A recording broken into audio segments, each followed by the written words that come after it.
Hi, everybody. Welcome back to the second hour of the Pat Miller program on this Wednesday. A very different show today. Lots of guests in this hour, one of them being our own farm director, Rob Winters. And Rob, we've lined up a few guys to talk to here about this going on of this $600 threshold of reporting any activity in your bank account. Yeah, it started out, I was following up on a tip that I got that came across my desk, and it was all about rural banks and the impact that this would have on farmers. Yep. One thing led to another. I'm 2-3 days into my research on that, and lo and behold, I get a response from Todd Young's office that he's not only Todd Young, our senator, but a raft of other senators, some of my favorites from other states. Yeah, and Todd Young is kind of one of them there with the Senate Finance and Banking Committees and all the other committees there, where he's helping to lead the charge here for a little bit. He's on the Newsmaker line. We bring him up. Senator Young, good afternoon to you, sir. Pat, great to be with you. Thanks for having me on. Very nice to have you on, and I will see you again on Friday at the Republican Bean Dinner. But I didn't want to let this go on too long.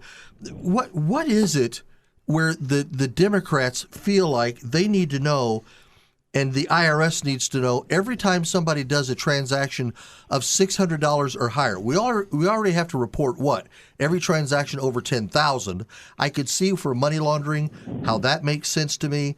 But this $600, this isn't to catch illegals and drug trafficking and all that. This is just to find out what I'm doing with my life. Now, liberal Democrats will tell you otherwise. They say they're trying to catch, the worst tax offenders, tax cheats. But in the same breath, they tell us that the tax cheats are real high earners, very wealthy individuals. Well, here they are talking about a $600 over the course of 1 year reporting threshold. Look, if my son or daughter runs a decent lemonade stand, they're going to have to report to the IRS under this new rule. Well, yeah, I was sitting there thinking, Senator, okay, most average people, if you get paid biweekly, okay, your biweekly deposit from your employer is going to crack $600. That's right. I mean, this is going to set anyone. You don't even have to hit the poverty threshold, right? Any working American that has a bank account is essentially going to be reporting their net inflows and outflows in and out of their bank to the IRS. And I mean, it's a big brother invasion of privacy. Only those who are most trusting of government, which is to say the far left, the collectivists, would propose such a thing. We've seen the damage that empowering the IRS with these sort of authorities creates. I mean, they politically target. This happened just several years ago. You'll remember we had cases where we had folks within the IRS that were searching keywords like Tea Party and conservative in order to go after those that they wanted to target. We recently had a situation just this year where ProPublica published private taxpayer information that appears to have originated from someone within the Internal Revenue Service. So this is not an agency that has earned the trust and support of the American people, and we certainly don't want to be giving them more power like this. Senator Rob Winters here. One of the you've covered a couple of things there that I think are pretty important. One of them is that absolutely it gives them the power to weaponize the IRS, number one, against whoever they want. But in addition to that, I'm a little curious here because this has been tied to the $3.5 trillion spending bill. But since that is, I don't know, on hiatus or whatever the status of that is at the moment, I think still it's troubling because it indicates that regardless of whether it's in that or not, that this is their intention long term.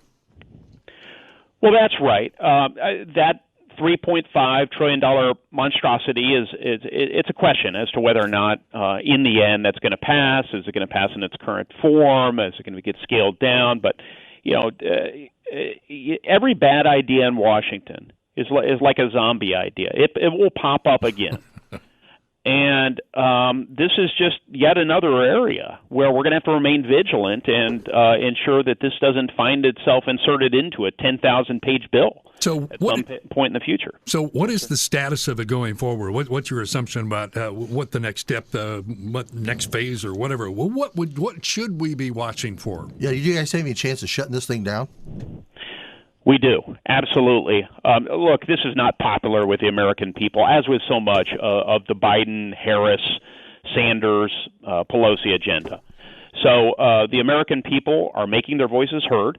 Those Democrats who represent in the U.S. Senate more Republican states or battleground states are resisting this $3.5 trillion tax and spend, boondoggle. And to the extent, people around the country, and I know you have fans all around the country, Pat, hear about this. They need to reach out to their representatives. They need to reach out to their senators and indicate that they won't put up with this. And trust me, elected officials listen to their constituents. They must in the end because they're their customers. Exactly. Well, Senator, please keep us informed of this. Reach out to us if you hear anything going on with this. You got some good support. You got John Thune and Crapo and Toomey and Barrasso. You got a whole raft of people behind you on this. So reach out to us. Let us know. We got to take a break, and we're going to continue to talk about this. So thanks for joining us today, Senator Young.